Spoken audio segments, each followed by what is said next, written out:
that's for me, living life so merrily. It's so easy, can't you see? Polka, polka, that's for me. Polka, polka, everyone come along. Miguel Iterati back here bringing you the Talk and Shoot podcast, and we're going to touch on our historical boxing theme here with a little bit of a modern twist today. I want to introduce my co-hosts. We're going to have a consistent co-host type of situation here with Dave Sidursky from Mythical Boxing. Dave, how you doing? I'm doing great. How you doing this morning, Miguel? Fantastic. Glad to have you back, Dave. Dave doing great things over, obviously, at Mythical Boxing. Very prolific. Definitely worth checking out the website. And we got the trusty old sidekick, Mike Davis, out of Chicago with me as well. Mike, you there? Miguel, always a pleasure, man. Excellent.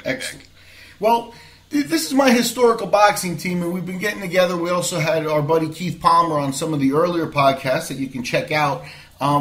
We talked about, great fights from the history or the greatest of all time. We had an extended series of podcasts about that. And we're going to touch on that theme a little bit, and we're going to put a little bit of a modern twist on it. Obviously, this last September, we saw Floyd Mayweather Jr. defeat Andre Berto to go 49-0 and retire. And what that does is, that shakes up a lot of things. That puts, for now, closure on his career, and we can say, where does he fit in on a list of the all-time greats, which, we tend to...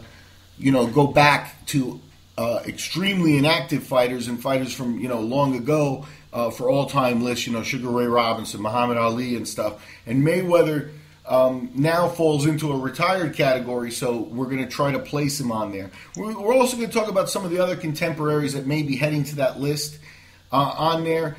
And we'll just start off the discussion there. So, Floyd, to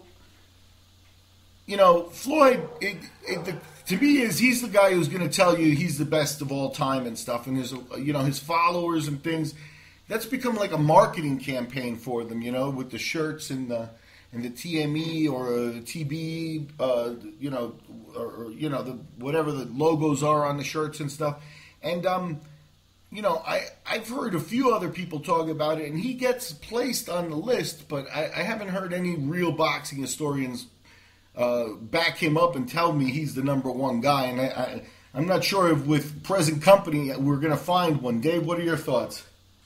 I think anybody who thinks that Floyd Mayweather is the greatest boxer of all time, it really needs a refresher on their boxing history. It's an insult to guys like Sugar Ray Robinson, Harry Greb, Henry Armstrong, Sam Langford, Ali, and you could add some on and on. Yeah. I think he has a prominent place in boxing history, and I have the feeling that you guys are going to disagree with me a little bit on that. But he's definitely not the greatest of all time, but he is an all-time. Okay, Mike, anything you want to add? No, he absolutely deserves a mention on the list, and I think if you're a true boxing fan, you fall into one of two categories.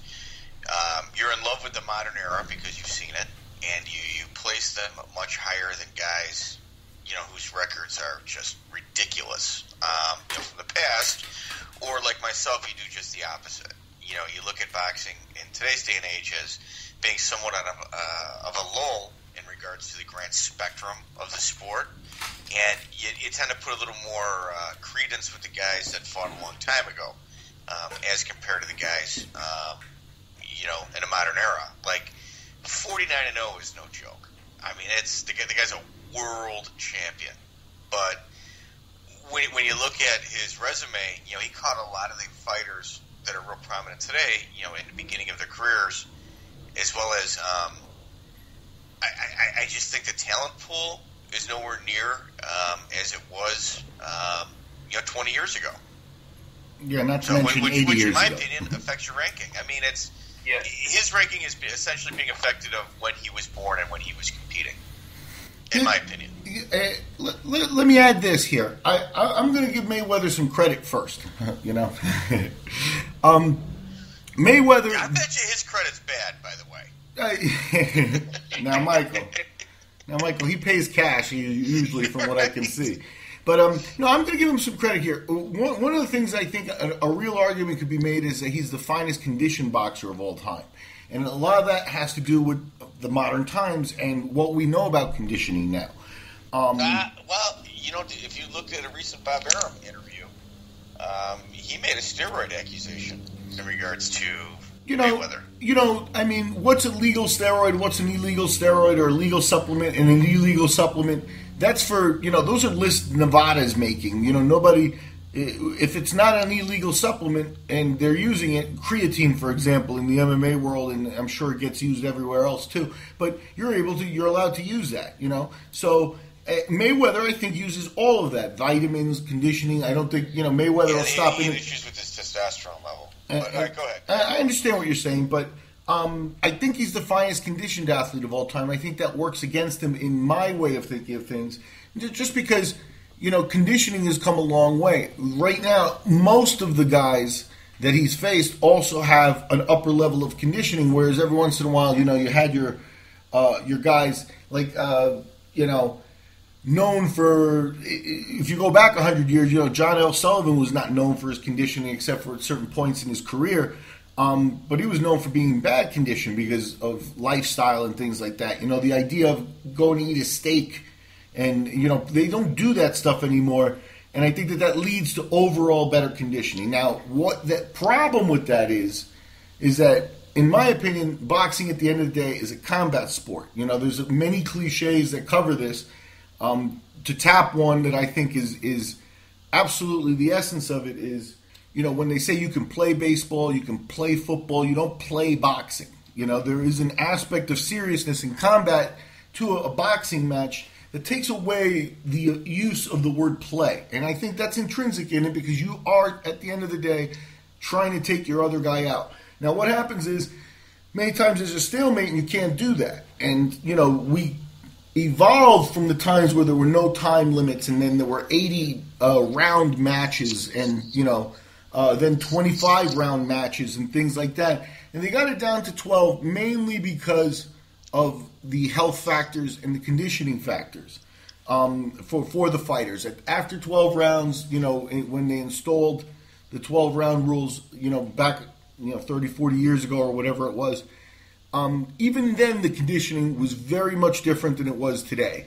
And you could almost see it in the bodies of the athletes and stuff like that. They're leaner, they're faster now, and they have a lot more conditioning. So what happens is, I believe the 12-round fight has become obsolete. And it's not just in the case of Mayweather, but the idea here is that if they're trying to get an expenditure of energy and stuff, 12 rounds is really not enough. Mayweather is conditioned to go 12 rounds, to go 40 rounds, and do what he does.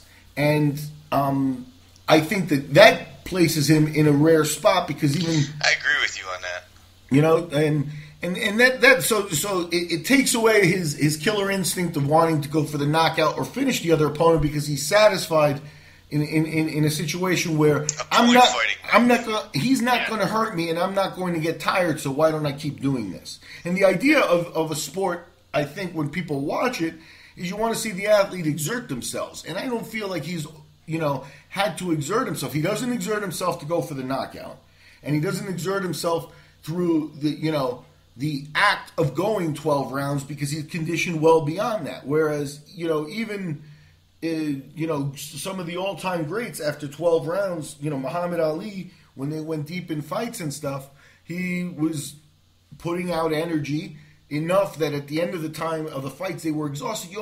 At the top level of boxing, after a 12-round bout, nowadays, you rarely see both guys sitting there with their hands on their knees, exhausted. They're usually so conditioned that they could keep going.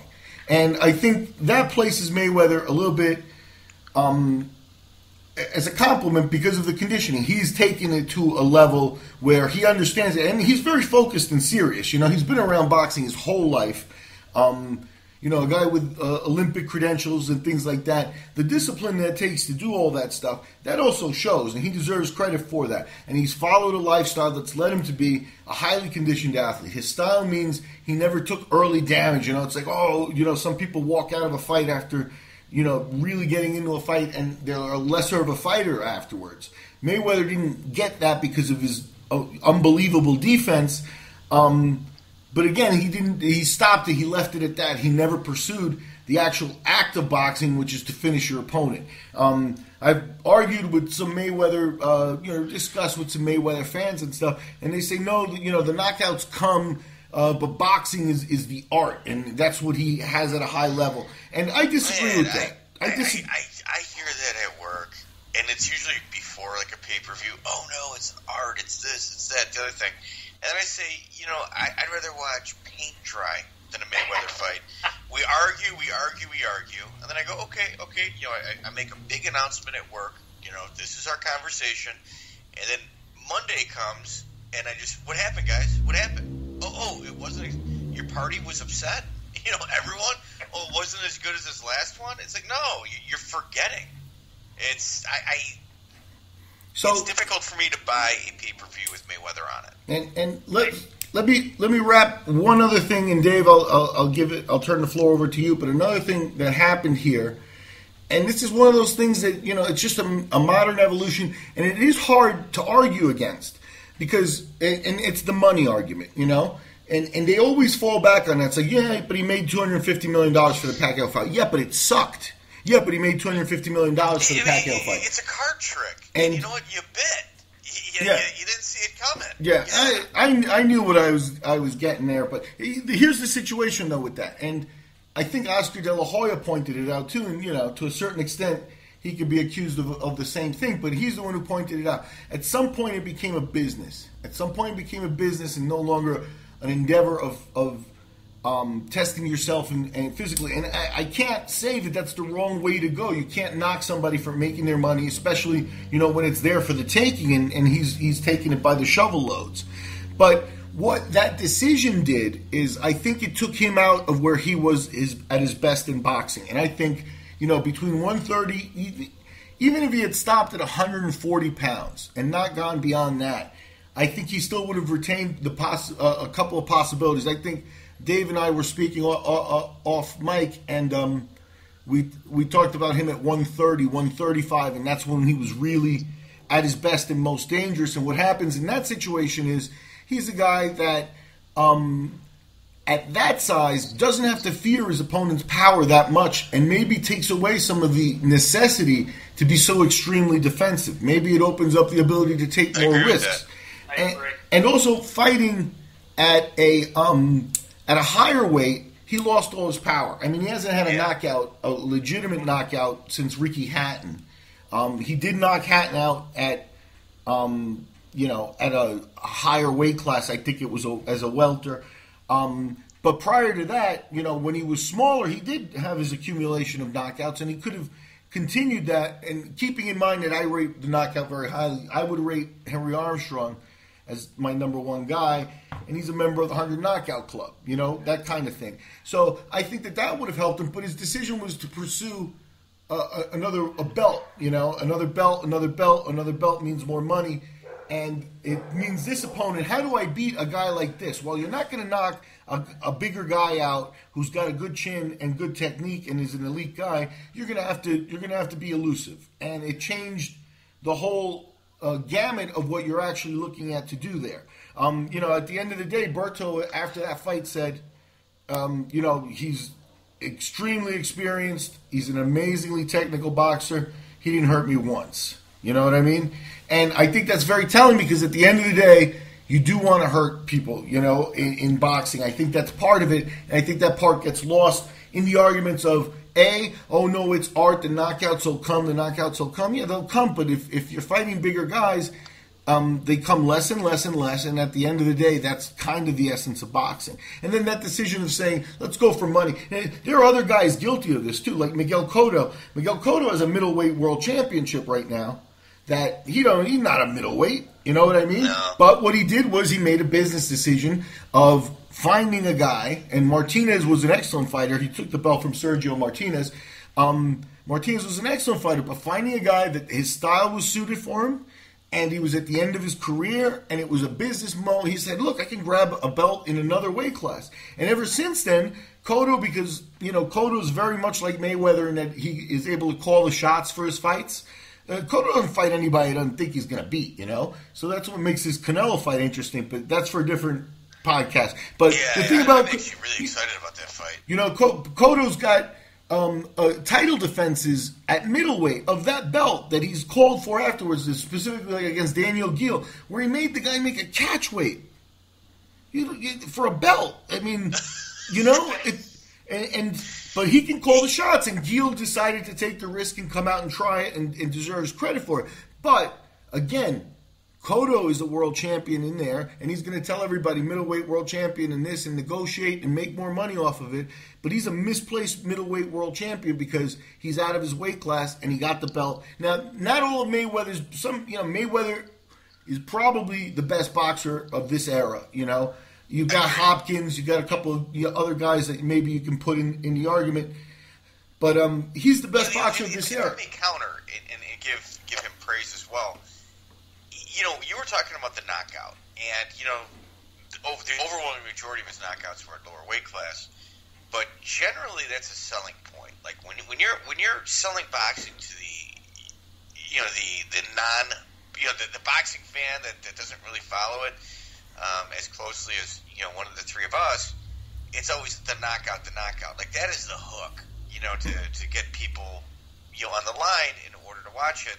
And you got to give Mayweather credit where credit's due. I mean, he has somehow figured out a way to get people to buy into his fights and want to watch his fights, with the knockout not even coming close to ever happening.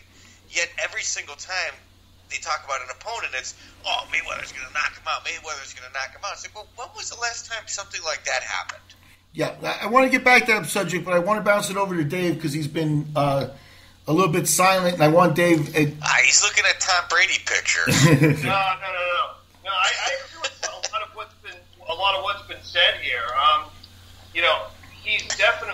He might be the best businessman in boxing history. I think you could say that. I think he's boring.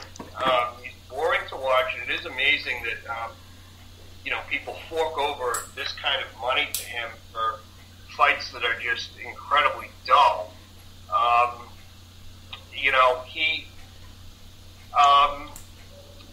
He's one of the best defensive fighters I've ever seen. As far as the conditioning, I think there's a difference between throwing 30, 40 punches per round, which Floyd Mayweather does, and holding your opponent to that, and being a more active guy who throws 80 to 90 punches per round and takes real punishment. So I think that accounts for part of his stamina. I would have loved to have seen him go in against somebody who could really, and it never happened, who could really press him. Like a Roberto Duran, for example. Then see what kind of stamina or durability he really has. But that, I think, at this point is a very unanswered question with him. But that I would like to see him versus Pernell Whitaker. Yeah, that would have been an interesting one. I think the two are comparable and roughly go down and in about the same place on my list, on my all-time list. Okay, Dave, you're the man armed with some numbers there. Where does Mayweather fall on an all-time list of Dave Sudarsky in mythical boxing? I put him actually higher than I thought I was going to put him. I put him at number 17. 17, so he cracks the top 20. I think that's respectable. He cracks the top 20. He doesn't belong in the top 10. He's not number one. He could go a little higher or a little lower. Who's 16? Who's 16? 16 is Whitaker. And who's 18? I think the difference between the two is that Whitaker, say what you want about that fight, it was a draw, but he beat Julio Cesar Chavez, who was still, if he wasn't in his prime, he was pretty close to it. Floyd, there's no comparable signature victory on Floyd Mayweather's resume. Like a De La Hoya. De La Hoya was in a streak where he lost 4 of his last 7 fights. Touche. Yeah. I stand corrected. He was a little bit past his prime, is what you're saying, obviously. So, yeah. But who was 18? 18 would have been 18. Let me. Yep, you look it up, because this is interesting here. I'm gonna refer to BoxRec's list because BoxRec has placed him at 6, and I think actually when they moved him, he was 7 first, and now he's 6. And I don't know how a math formula changes like that, but there are changes. And what BoxRec does is they use a dominant victory over Andre Berto. They pushed him up one more spot. Yeah, and what it did is it puts him ahead of Ezra Charles and right behind Harry Grett. The new box list, the new BoxRec listings and stuff that incorporate the active fighters onto the list. There's been a little bit of change to what they normally do. You have Archie Moore still first, Sugar Ray second, Muhammad Ali third, Joe Louis fourth, Harry Grett fifth, Floyd Mayweather Jr. sixth. I don't know that's, especially when you consider that under the new BoxRec system, Roberto Duran comes in at 60. Henry Armstrong comes in at number 11. So I don't know the math formula. I'm not criticizing it in general, except for some of the results because I don't know that. But you got Sam Langford at 12. Boxers of this era, I mentioned Hopkins. I would consider Hopkins to be the guy that you can argue in this era was better than Mayweather. I know he's older and but he basically almost had 2 Hall of Fame careers, Hopkins, and I think he's a better example of a guy who, even in his old age, and using savvy boxing, still had moments of aggression and moments where he could go in and do damage to people and take a little bit more risks and stuff. So for me, my preference, Hopkins is a mentionable name. He's at 23 on the list, right behind Mickey Walker. You got a couple of modern guys coming up, more modern. You got Marvin Hagler at 26, Pacquiao at 27. I know we wanted to suck the Pacquiao man into this discussion. Pacquiao, the 27th best boxer of all time. Rated 2 ahead of Willie Pep. Now that's a crime. Willie Pep at 29 is just wrong. I don't care what kind of math formula they have or how they're going to justify so what you're saying that. Is their algorithm is as good as like their early boxing results? Yeah, they're discounting something when you take a guy whose career record is 229, 11-1, who is commonly considered the best defensive fighter of all time. Even people who laud Floyd as the best defensive fighter of all time, when they're actually exposed to Willie Pep, they poo-poo just about everybody else. I've never heard anyone say, no, that Pep sucks too. I've heard them say, no, Willie Pep's in there. You know what I mean? Even modern people who are pro-Mayweather recognize that. And Pep is the gold standard of defensive fighters. There are other great defensive fighters of all time. And I think that's around where I would put Mayweather with the defensive guys. Now, Pep, at 229 wins and stuff, I think he belongs higher just simply because I don't think he was all defense. I think his defense was so elite that it gets mentioned, it's what's remembered, and it allows you to forget some of the other unbelievable things he did. Come back from a broken neck. Like I said, 229 wins is absurd. And to go into other defensive boxers, I'd mentioned it with Dave too. You got guys like Tommy Gibbons and things. Gibbons in his day was considered the best defensive fighter of all time. Unique, great footwork. Great counterpuncher, and all the things. And if you also read reviews and know, from that era of boxing, Gibbons was considered a boring fighter and not a great big draw. There were other guys that were a draw as well. So, by judging boxing criteria, you can't judge defense as the number one characteristic in a boxing match. It's about offense. So, anyway, Dave, did you, real fast before we gloss over the subject, Pacquiao came up number 27 on the list here. Where did you get into Pacquiao? Where'd you put him? Yeah, that's not far off of where I had him. I had Manny at number 29. Okay. Did you find out who 18 was? 18 was Jack Johnson. Okay. I have a little more than maybe some other people do, but yeah, I mean, the most recent thing you see with Pacquiao was the loss to Mayweather, and he looked pretty atrocious in that fight, but it doesn't take away everything that he accomplished in the course of his career. Another fighter pretty. It's like that Muhammad Ali effect with that. You know, you can't look at Muhammad's last 2 fights. Exactly. You have, he's been around for 20 years. You have divisions in 8, championships in 8 separate divisions. That's a little overblown. He would not have done that in a different era, but all kinds of quality opponents and Hall of Fame caliber opponents.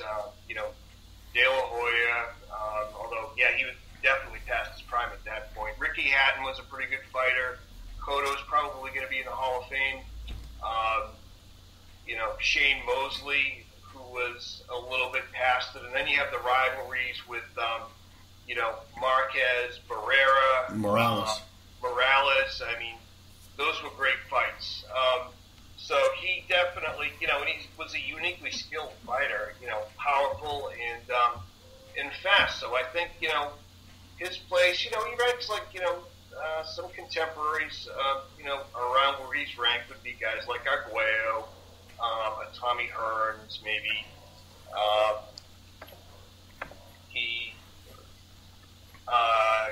Guys like, I have Fitzsimmons just above him. Mm-hmm. I have Chavez just below him. Okay. In with that group. Okay. Now, so Mayweather is at 17, and I think that's a respectable spot. I think I've seen, like we were pointing out here, BoxRec has him as high as number 6, and I just don't think that's called for. I think it almost calls for a mathematical investigation of their formula. But while we're at it, I think we can add one more modern guy to this discussion in that, at the very least, his own camp is convinced he's the best of all time, and that's Klitschko. And, you got Vlad, obviously the dominant heavyweight of the last 10 years, and, making all the money and all the bells and whistles, fighting mainly in Europe and stuff. Obviously, his strong base is there. And the BoxRec has him ranked as the 37th best fighter of all time. He's 64-3. And, I think where do you draw the line here? I would not put Klitschko as a top 100 fighter. Did you get him in there, Dave? What do you think? I had him actually exactly at 100. He barely makes the list, and I think the reason he makes the list is that he's been a heavyweight champion for close to 10 years. He's defended 18, 19 times, whatever it is, and he had a title reign before that.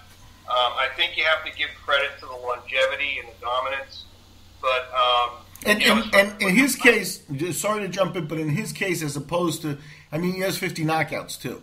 So on paper, there weren't too many thrilling knockouts kind of thing that you watch highlight reels of, but he does have 50 knockouts. Yeah, okay, that's a fair point. I guess who did he? Well, he's about to surpass Lewis with when appearing with 27, which may be the only reasonable way anybody not British could root for Tyson Fury. It's like, Tyson, just put an end to this quickly for us, just so that we don't have to ever talk about Klitschko in the same breath as Joe Louis, please. Yeah, you can't do that.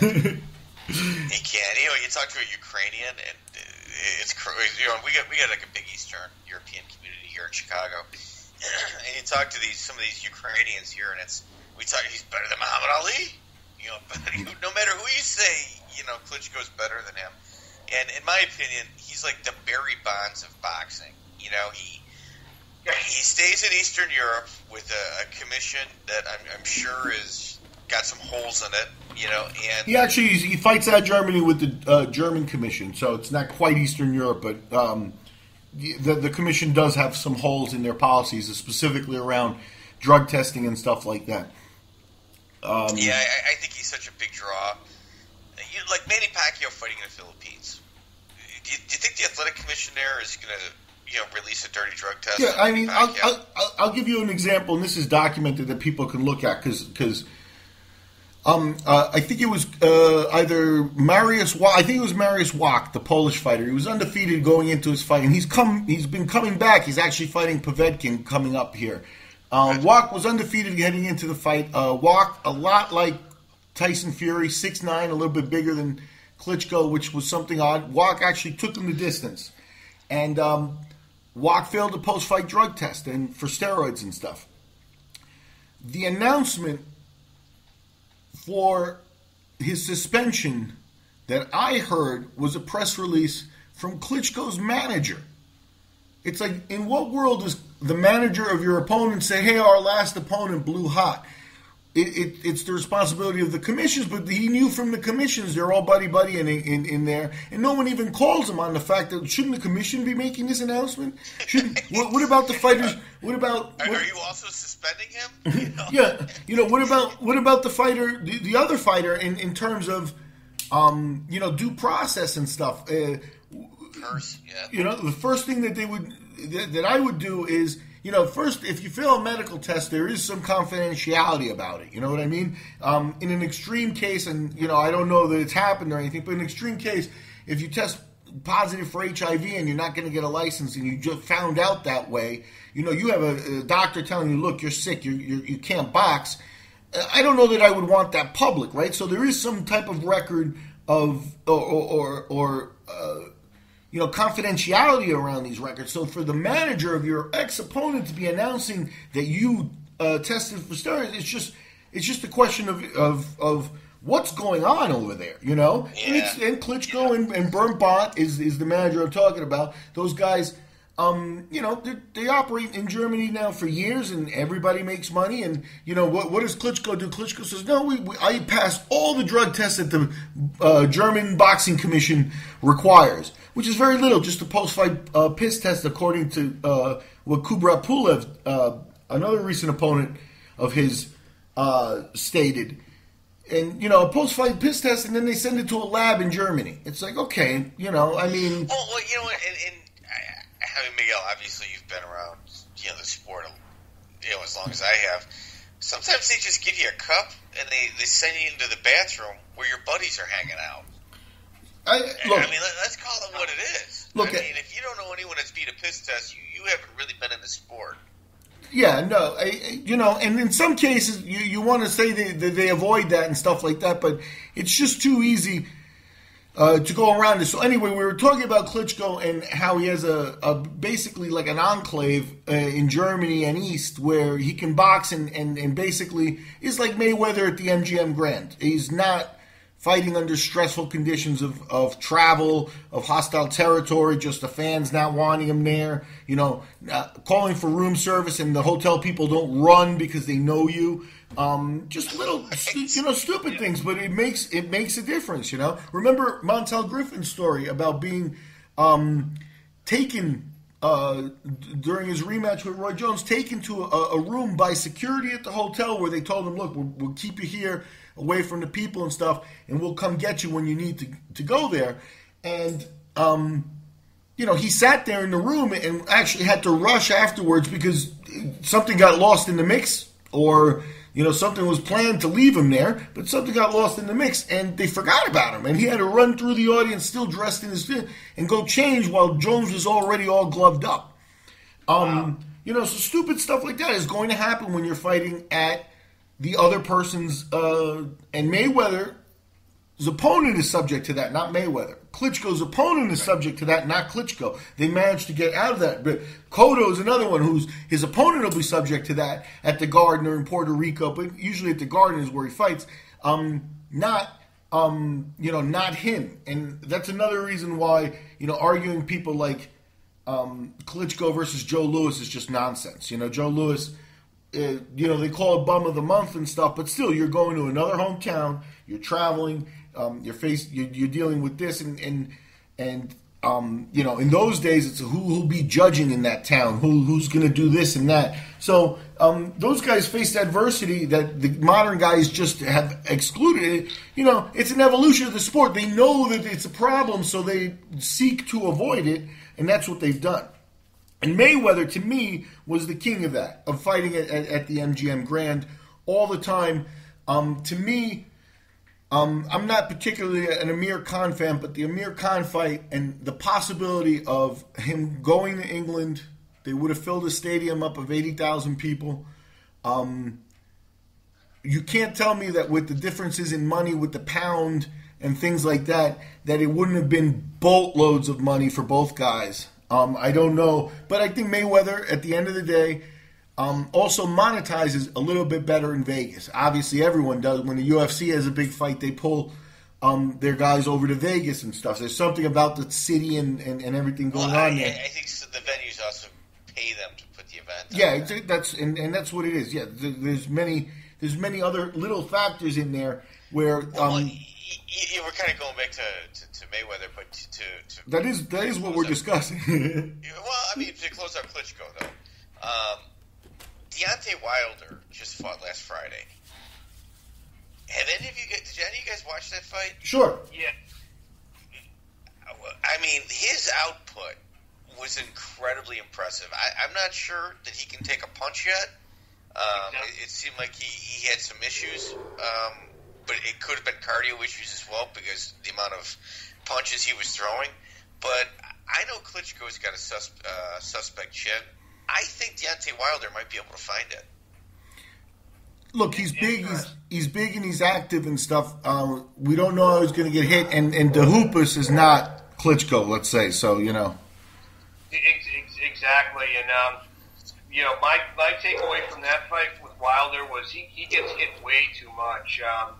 De Hoopus, and I'm grossly screwing up the pronunciation here. Fringe contender, and if you're an elite fighter, you take care of those guys a lot easier than Deontay Wilder did that night. That was a pretty, Well, I mean, he had never been finished before, and why? I don't know. I was impressed with Wilder, and I understand where you're coming from, Dave. You both have a point. I think he was impressive to a certain extent, but I think you got to caution it and. Not put him in rarefied air yet. There's a lot more to see there. And the bottom line is he's spark there, though. I think we can all agree. He makes heavyweight boxing exciting now, which Klitschko hasn't been able to do for 10 years. I agree. And he was on free TV. Yep. And so I give Deontay Wilder credit, and that's the other part. He had a great interview afterward as well. I really liked how he carried himself.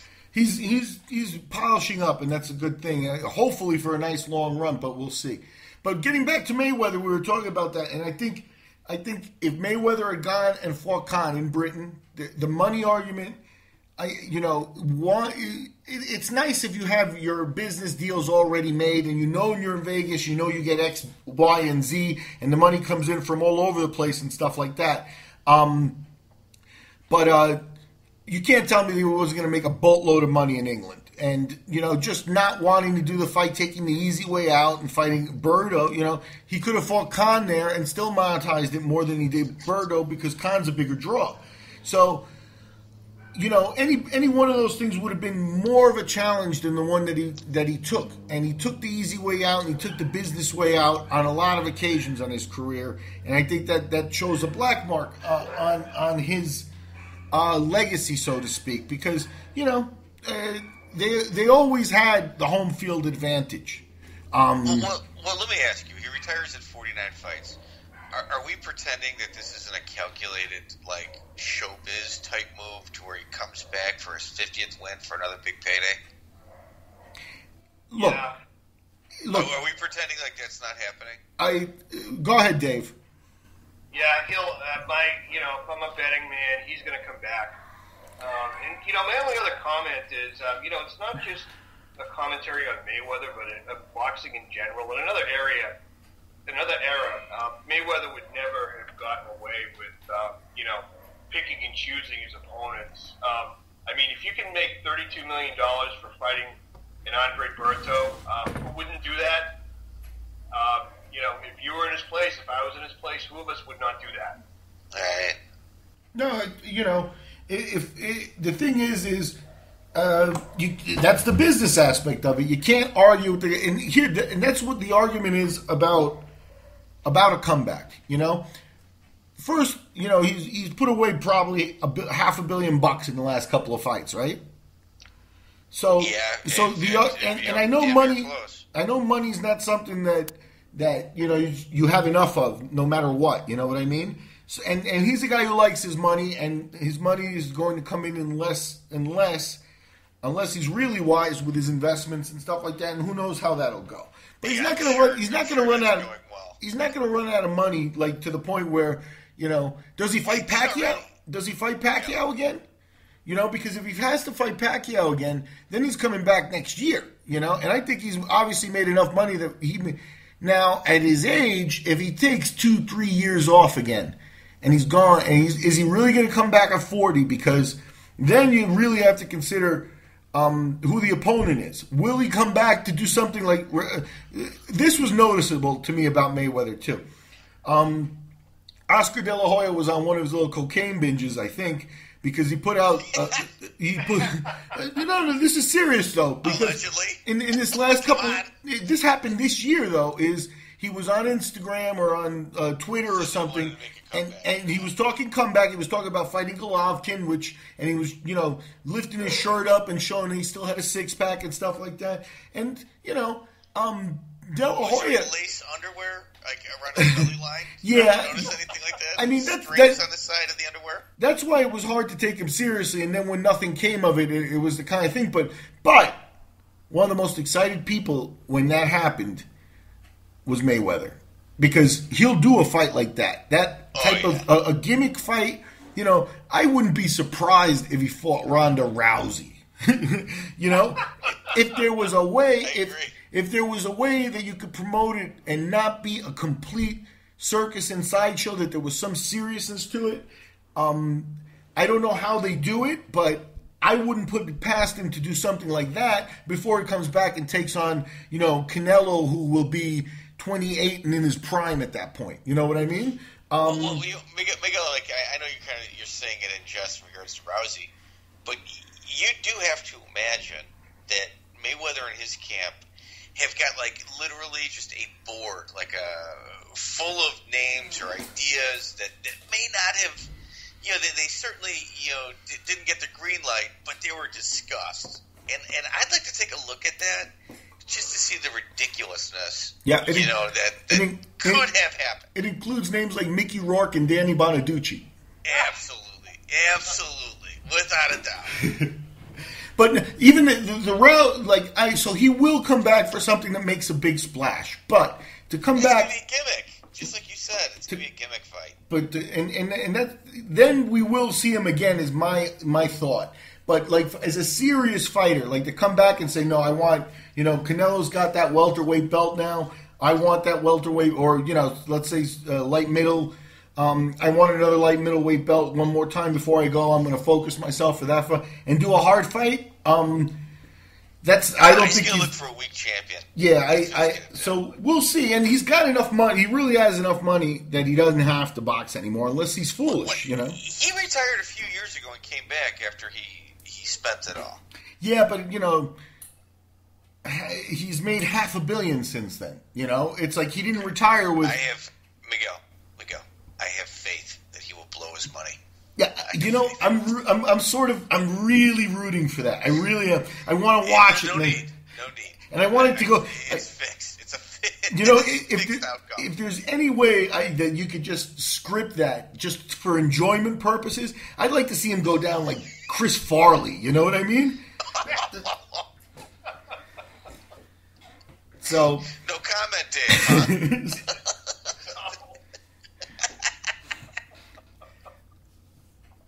And that's the other part of it is a comeback in, getting back on a serious position here. He has to be realistic. And he considers himself the best of all time, at least for rhetoric. Maybe inside he knows. But he'll talk it all the way through. He is the best of all time. Mayweather will tell you that. How does...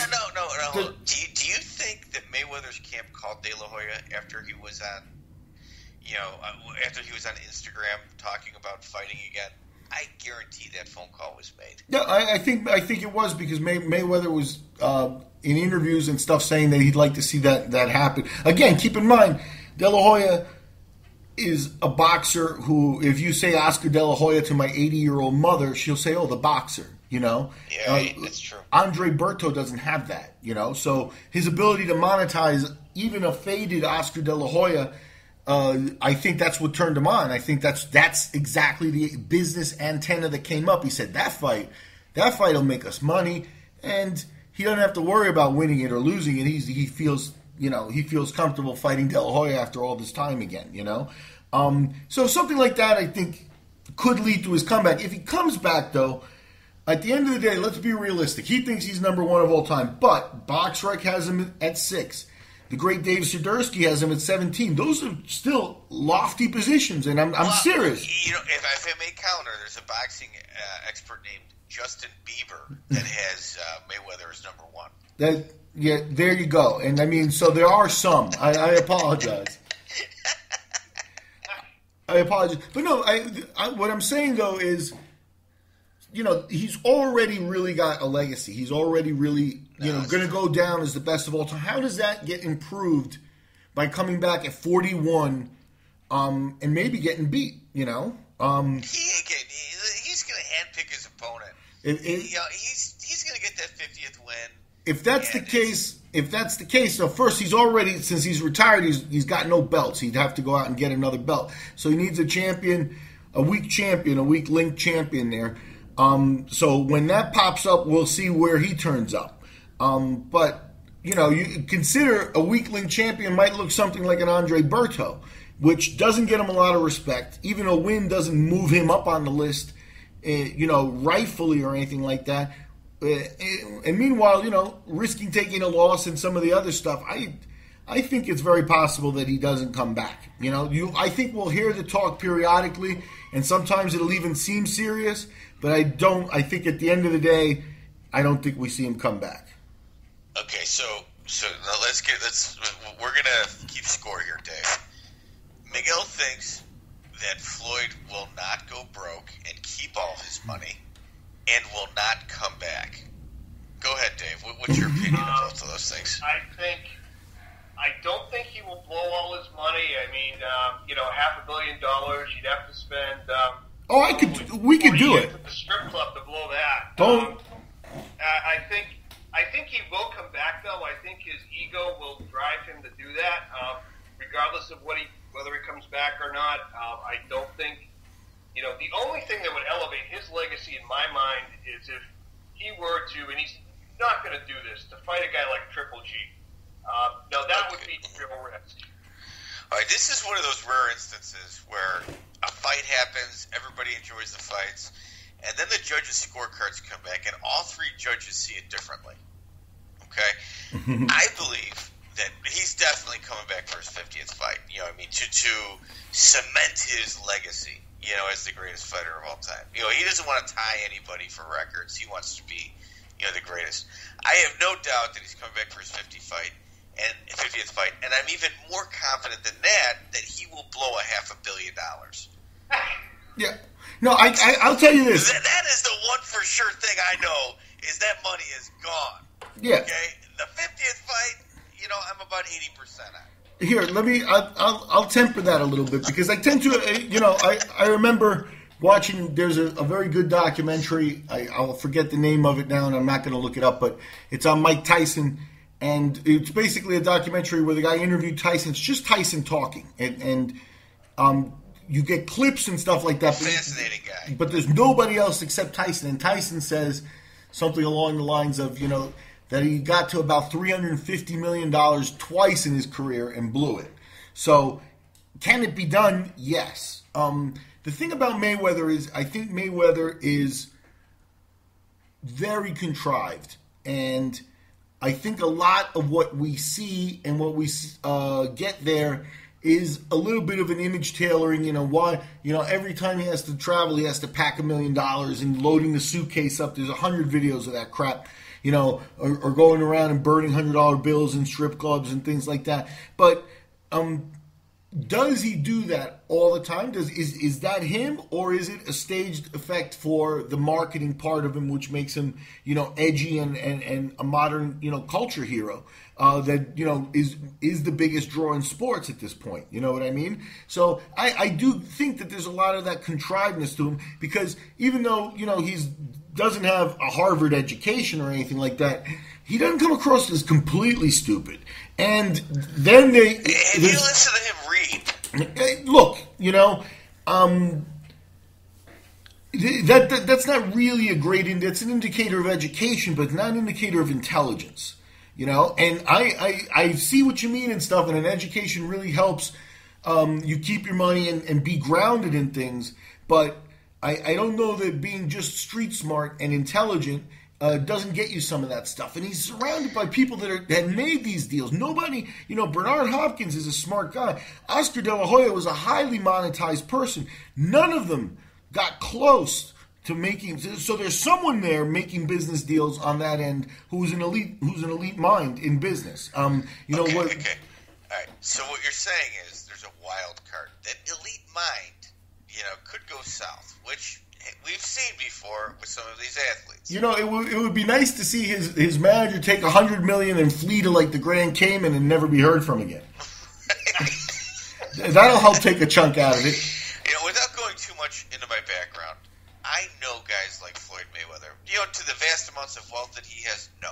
But I know, and I'm doing air quotes here, Floyd Mayweather as a person.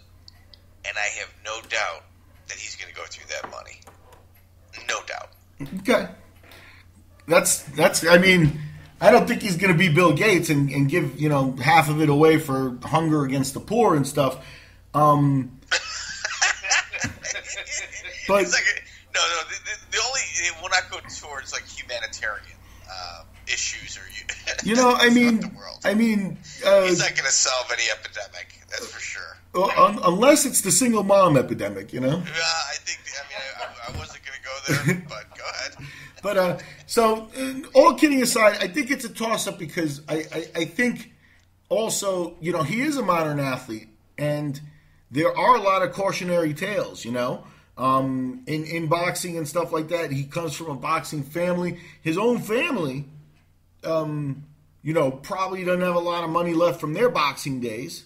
I would say you're probably right on that. And, they continue to work in the business, and they're doing fine by being close to Floyd and stuff like that. But I mean, I don't see.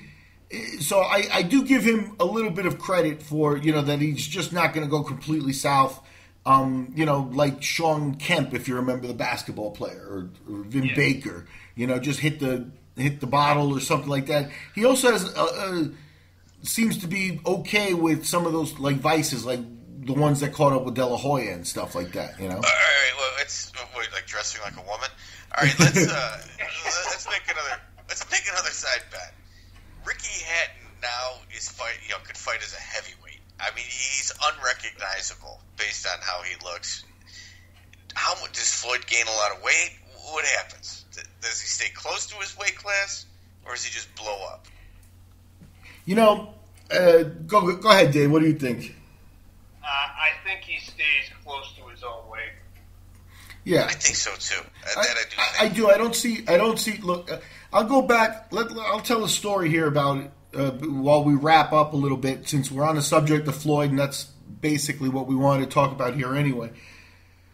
We barely touched Manny, I might add. And, I think that's appropriate for right now. He's not finished with his career. He's already, earned a top 30 spot in on both lists, the BoxRec one and on Dave's, and I think that's probably placing him too high, in my opinion. I think we could discuss that at a later date. I'm content with everything we said about Mayweather. I just want to reiterate my point, and I'm going to go back, and this is the History of Boxing podcast, and I'm going to go back. I've been doing a lot of reading recently as well, and there's a character in boxing history named William Muldoon, and Muldoon is a fella who actually was a Greco-Roman wrestling world champion. And that's an Irish last name. Yeah, and he won it in New York and stuff like that. And we're talking about a guy who was a drummer boy during the Civil War. So you're talking about 1870s, 1880s. And he did become the world champion after the Civil War, this is the type of guy he was. After the Civil War, he volunteered to go fight in the French-Prussian wars and fought in Europe, as a soldier before coming back to New York. He was a police detective for 6 years and then turned to boxing and stuff. The reason I bring him up is because when he retired from this, and you're talking about an era where there wasn't a lot of difference between boxing and wrestling in terms of what people considered entertainment. It was the type of fighting and what rules, and the bars and opera houses in 1870s New York would have vaudeville shows and then boxing the next night and wrestling the next night. And I would think boxing may have been more prolific, but Muldoon was the guy there. And what separated Muldoon was that Muldoon was known as a physical fitness guru at the time. The guy, probably a rarity. He did vaudeville shows where all he would do is paint himself white and stand like a statue, like a Greek statue kind of thing. So he had the physique for the time. He had captured people's imagination, and he was a guy who understood a little bit about nutrition in terms of staying away from alcohol and things like that, and keeping your body conditioned. The guy, at the age of 70, still had the same waist and shoulder measurements that he had when he was a world champion in Greco-Roman wrestling. Wow. Anyway, the reason... Floyd Anderson falls into that category, too. Go ahead. There are guys that are physical freaks. Herschel Walker is one that I remember used to sneak Big Macs all the time and stuff, but yet still do that. That's what I'm getting at, is Mayweather the kind that sneaks a Big Mac every once in a while? But anyway, getting back to Muldoon, how does Muldoon become involved? He has, he's the Greco champion. He leaves the police force to pursue fighting, and opens a saloon in New York. Does not like the lifestyle at all. Retires to upstate New York. Opens up basically a conditioning farm, and people like the Secretary of State visited him, to recondition themselves. And he becomes famous because a very faded champion that was on an alcoholic tear named John L. Sullivan, oh my gosh, was slated to fight Jack Kilrain in Mississippi, or in New Orleans, and it wound up being in Mississippi, in what is now known as the last heavyweight championship fight with the old London prize fighting rules, before gloves and stuff, the last bare knuckle fight. And Sullivan was practically dying in terms of he was not going to be able to come do the fight. Now, Muldoon is a guy whose reputation from wrestling, at least he had the respect, like Sullivan respected him as a peer. He respected him as a physical, an imposing physical person, and he had his respect. So what happens is he spends a few months with Muldoon. Sullivan goes to Muldoon's farm and spends a few months out there. Now, this is where you get the famous story of when he broke off the property and went to the bar and they had to go get him and stuff like that. This was all under the care of Muldoon. But the bottom line is Muldoon got him in shape. Sullivan showed up and he fought 76 rounds and won the fight. So Muldoon becomes a person who, in the earliest part of where we can trace the sport or look for the sport, he understood conditioning to a level where other people didn't get it yet. And I think Mayweather, in some of the exercise routines, conditioning, nutrition, and that sort of stuff, I think he's at that level where once you start making money, if you're investing a little bit of money in that, who's the right coach, move from coach to coach, learn some things here, learn some things there, he's been able to experience that at an elite level that nobody else has had access to, really, because he could do really anything he wants with the money. And I think that's what you're getting at there. You're talking about a guy who put his physical conditioning way ahead of a lot of the other things. Now, here's the other part to me is he also, I think, by putting a premium on defense, and one of the things I've heard him say, he's like, look, I'm not going to be a punch-drunk boxer. You know what I mean? I've heard rumors through the boxing world and stuff for years. You were talking about Bob Arum's comments and stuff like that. I've been told by ex-professional boxers, they've been in a gym, he'll have cortisone shots put in his hands. He's limited his sparring a great deal, as the years went by, because of his hands and fragility and stuff. So he's always taking care of himself.